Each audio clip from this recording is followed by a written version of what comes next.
was quite like, yeah, because even though all my press release says I'm really good at swimming and sports and stuff, I'm actually not.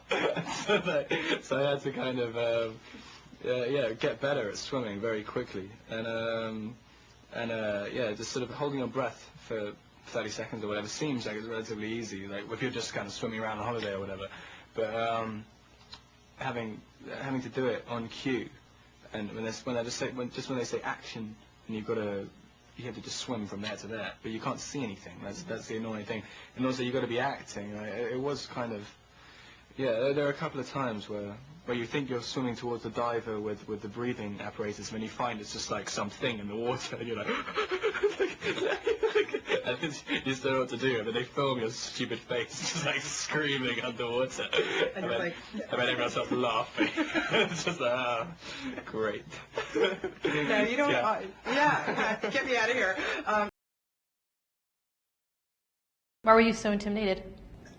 She's just like, I don't know, just something about her. Like right in the test, she's like, there's like a fearsomeness, if that's a real word. Fierceness, not fearsomeness. Yeah, it just seems like she's got like there's an anger behind her quietness, and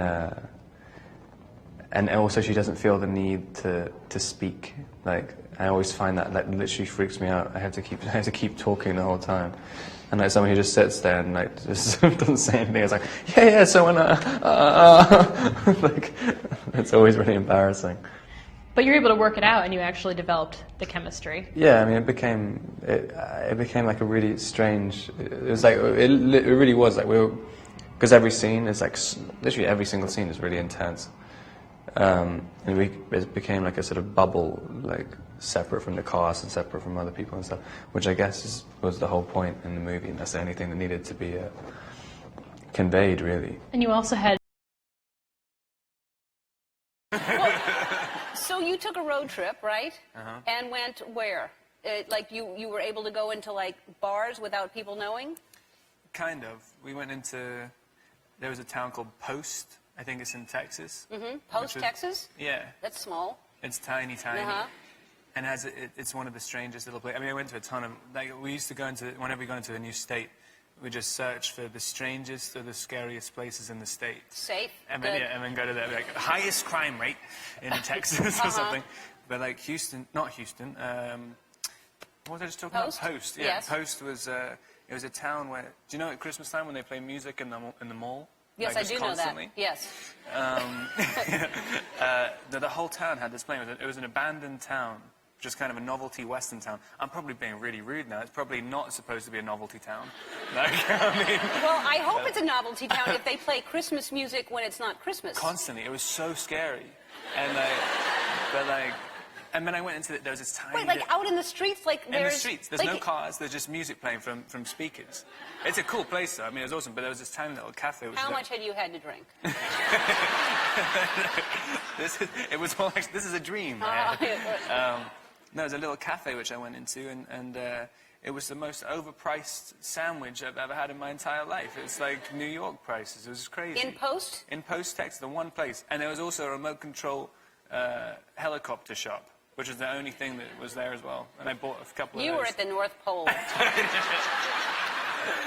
You were... Seriously, I can't... Does anyone know Post, Texas? Have you ever heard of that? Yes? Someone knows it. Really? And so you know they do that? In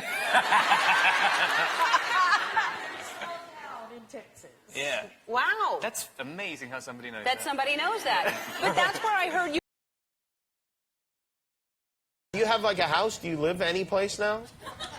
No, I mean... You're homeless. I think I should... I think I should probably live in Canada. I'm up there so much. I think I can have... You're up there shooting a lot, huh? Yeah, honorary residency. Yeah, well, I mean, you got to live somewhere. So do you live in hotels all the time? Yeah, pretty much. Where do you keep your things? I have little... I have 3 bags which contain... Luckily, I wear the same thing every single day, so that's... Perfect. That helps. Yeah, but still manage to lose things all the time. But I have like little storage spaces with... Oh, you do? Yeah, mindless stuff in. I was just trying to think, like, when I was talking to someone earlier about these storage spaces, I was like, what do I put in these things? It's like, because I keep getting told, like, you get charges from all these different places. I've got one in, like, Dubai and something else. It's like, What do you have in the one in Dubai? I just think I like the idea of it. Yeah, that sounds you could be on the terror alert list if you have one in Dubai.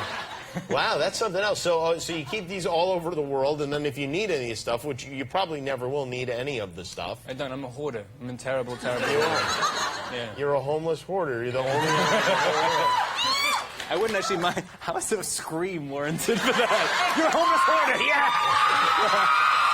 I think they're hoping you will come live with them.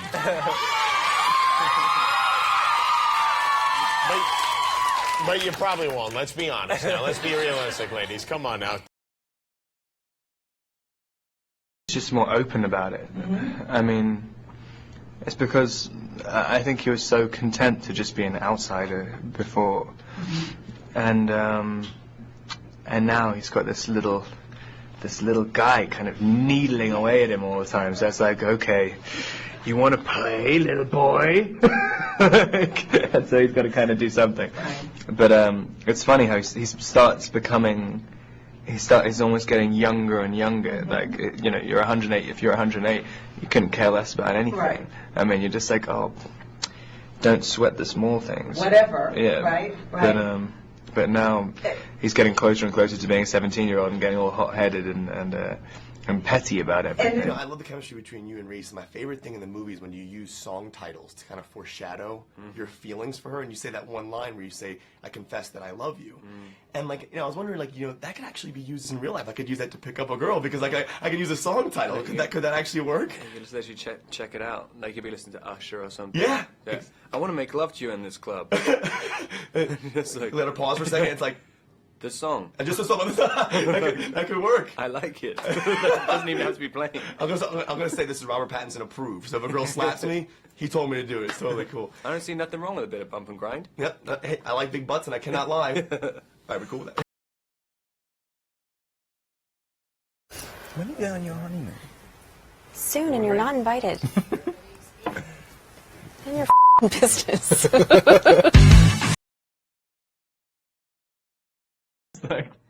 What is the most outrageous thing that has happened to you recently?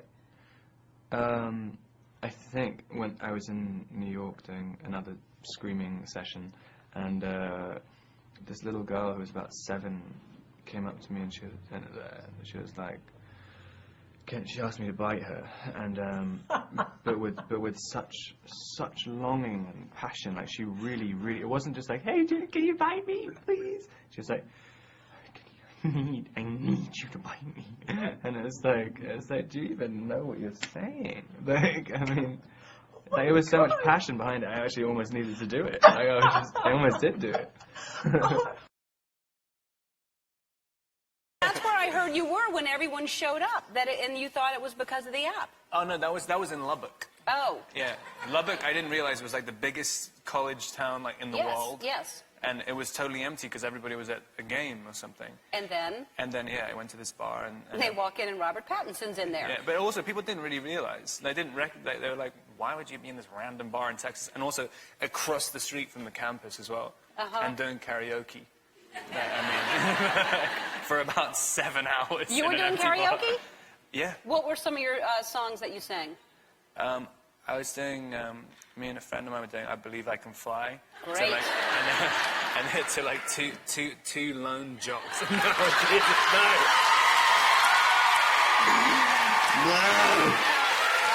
I would love to see that.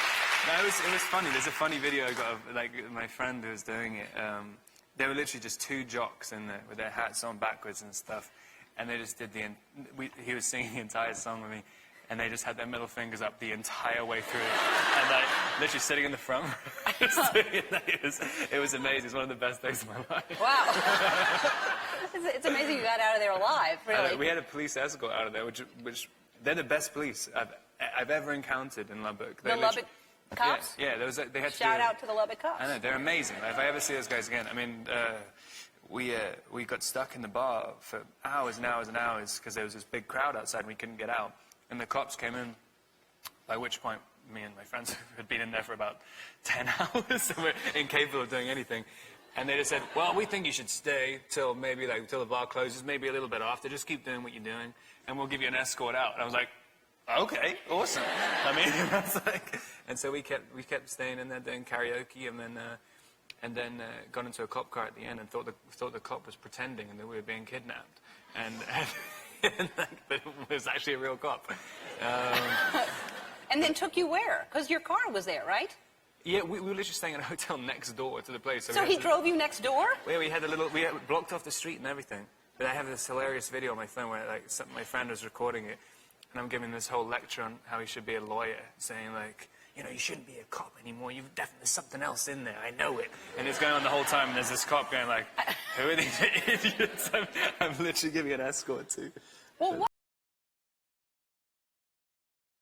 When growing up in England, how aware are you of American culture? I mean, I guess I grew up, you know, watching American movies and stuff. That's kind of why I wanted to get into acting. But really, like, I was talking to someone the other day about cartoons. Like, there's a whole bunch of American cartoons which I grew up watching when I was a kid. Which one specifically? There was one called Sharky and George. Which no one has ever heard of this thing. And they're like really hardcore American things. And then the other one was the MC Hammer cartoon, Hammer Time. I heard you watch that. Did anyone actually watch that? I mean, that's crazy. No, they didn't. But aren't you too young for the MC Hammer cartoon? Wasn't that like 1990 or 91 or something like that? I don't know. You were watching old stuff. I only had like 4 channels on my TV when I was growing up. I had heard about this, and this is a weird thing, because somebody who works here at the show happens to have an original animation cell from the Hammer cartoon, which we have now stolen off the wall of his office, and you can put that in your storage facility. Oh my God. Down memory lane. That's the best thing I've ever got on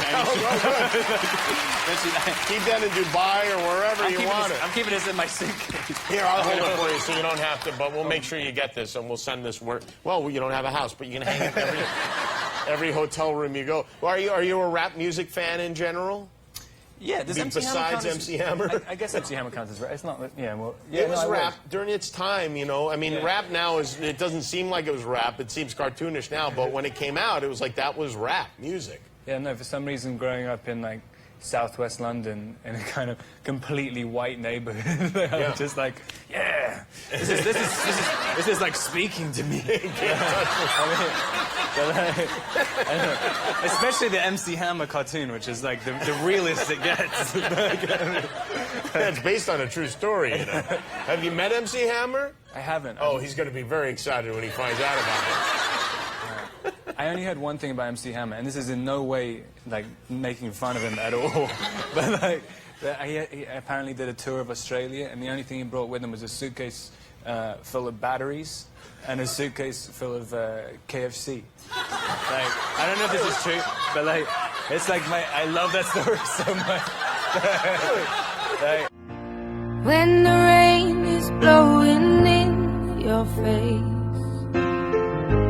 and the whole world is on your case, I could offer you a warm embrace to make you feel my love.